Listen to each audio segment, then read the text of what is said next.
Hi guys and welcome back to my YouTube gaming channel. My name is Noxander's Reign. I want to show you guys these matches in the Red Church. And this is like a Griffin match, and in this match we have a Spider Hunter and we have a full team.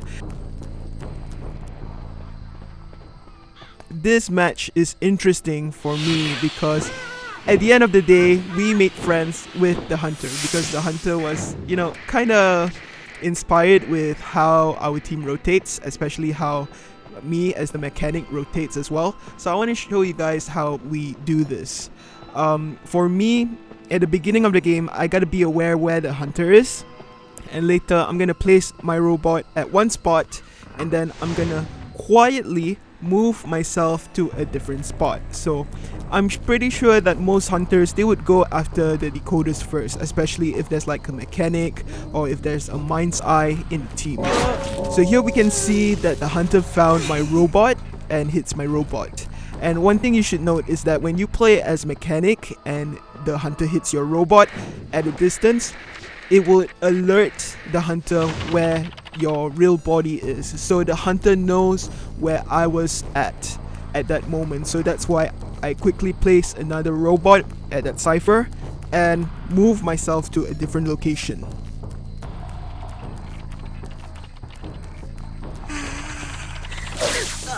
So here you can see the hunter found my second robot, and it would alert the hunter where I am at. So the hunter is still, in a way, still chasing after me. So this kind of kiting is like a very long distance kite, yeah? So I call this a rotational kite. And this is really useful for, weaker characters, especially decoders, who, they don't have much vaulting speed or pallet stunning speed and all, and they need extra help in kiting. So you can see we've actually made 2 rounds around the map, and the first round the hunter did was to look for me. The second round is when the hunter tries to chase me, and now I'm just running around this graveyard until I notice that, oh okay, the Merc was actually decoding there and he's doing a great job. The progression is like more than 50%. So I'm gonna try to place myself a little bit further from the cipher so that he can decode in peace.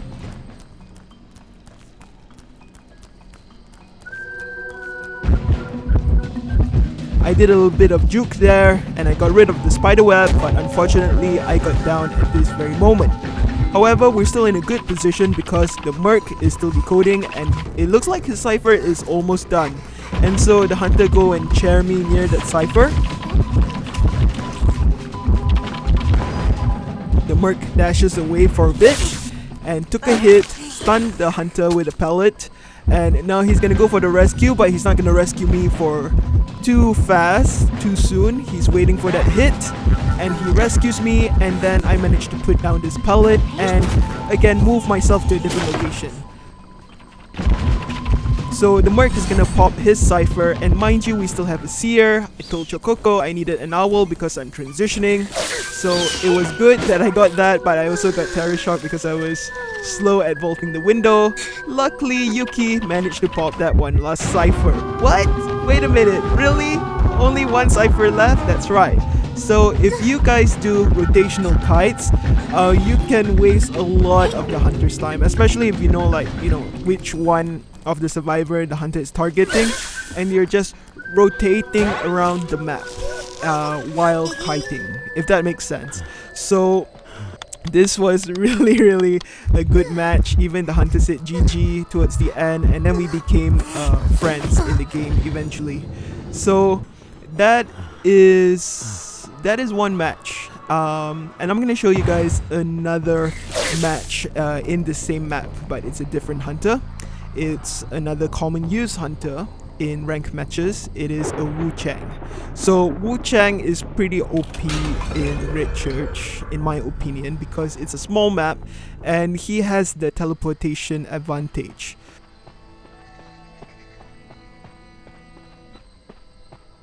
In this gameplay we have a full team this time. For me, I'm just rotating. I put out my robot somewhere, but I hit my robot. And you can see that the hunter hasn't moved much. He's just looking at those ciphers. He wants to see which cipher is decoding, because most likely the fastest wiggling cipher will be the mechanic. So he's just observing, and he's being really patient for this one. But for me, again, I put up my robot, I hit it, but I didn't decode. Maybe I did for a bit and then I hit the robot again. And I place myself in a place where I know it's safe. There, you can see actually there was a little bit of progression here because my robot was actually decoding that cipher, and then I hit it. There was also a peeper because the hunter puts the peeper there. This machine was the mercenaries cipher, so I'm gonna just decode at the graveyard. And I put out my robot, and then after that my robot got hit, so it alerts the hunter where I'm at. So I'm not gonna take any chances whether the hunter is gonna go after me or not. I just put out my robot and I try to transition to another place. However, the hunter went after the coordinator because, you know, coordinators are fast decoders too if no one's on the chair. So that's why he probably mistook it for the mechanic and he went after the coordinator.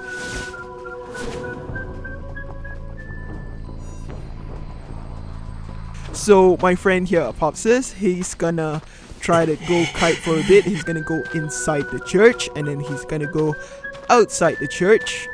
And when Hunter gets too close, he shoots them. And now he's just gonna kite around this area because it's further away from other decoders. Because if I'm not mistaken, Yuki is at the front. Broken, yeah, she is. You can see Enchantress just ran away from that area. And for me, I wanted to go to that area, but you know, the cipher already popped, so I have to transition myself again to a safer place. So here, because coordinator got down and got chaired, the mercenary Chokoko has to go for the rescue. So after that, I just placed myself back to my previous robot cipher. And yeah, Yuki just decodes in the middle for now, just for a bit.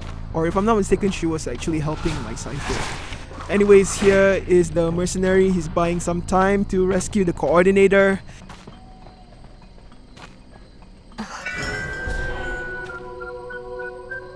He had to take a terror shock hit because, you know, time was running out and he wants to save before half chair. So here, Wu Chang is really playing a lot of mind games with these guys, and also because, you know, mercenary got hit, terror shock, and then now coordinator is down as well. They are down in the church. So, you know, it was kind of like a dangerous place.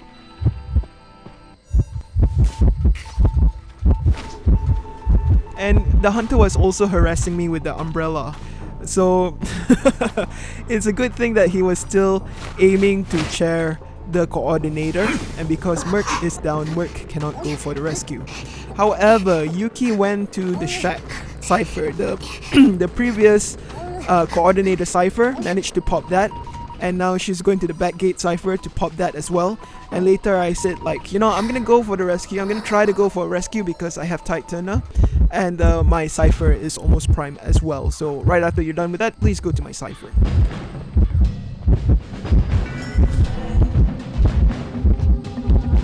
So here I'm like, I'm gonna go rescue, and then suddenly I got soul ciphered and I got hit. So I know that, man, I cannot make any rescue. However, Chokoko managed to self-heal and go for the rescue, and right now the three of us are just here waiting for a hit because we know that Yuki is at my cipher, and guess what? Cipher machine is actually prime.